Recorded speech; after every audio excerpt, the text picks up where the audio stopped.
Andriy Yusov, porte-parole de l'agence ukrainienne de renseignement militaire, appuyé par ceux encore plus indécents de l'ambassadeur ukrainien au Sénégal, M.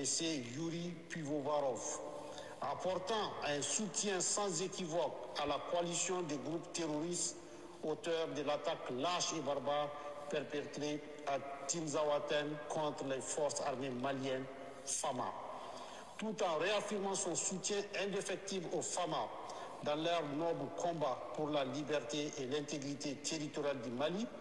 La République du Niger condamne fermement cet acte d'agression caractérisé, synonyme de soutien au terrorisme international et de violation flagrante de la Charte des Nations Unies et du droit international en général.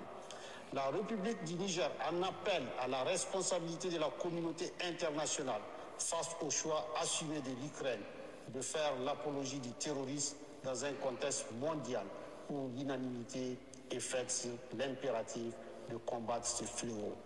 Par ailleurs, le gouvernement de la République du Niger relève non sans grande amertume le silence des États africains et de l'Union africaine en particulier face à la malveillante tentative de transformer le Sahel en théâtre de confrontation idéologique et stratégique entre les puissances étrangères dont la finalité est de briser la dynamique d'émancipation, de conquête de souveraineté véritable et de développement socio-économique enclenché par la Confédération AES, Alliance des États du Sahel.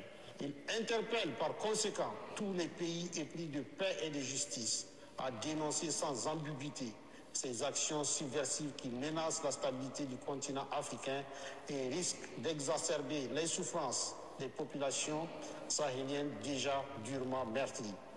Aussi, considérant la gravité de la situation et l'implication reconnue et assumée de l'Ukraine dans l'agression du Mali, le gouvernement de la République du Niger, totalement solidaire du gouvernement et du peuple malien, décide en toute souveraineté, conformément à la Convention de Vienne de 1961 sur les relations diplomatiques et en application du traité portant la création de la Confédération AES, des mesures suivantes. 1. La rupture avec effet immédiat des relations diplomatiques entre la République du Niger et l'Ukraine. 2.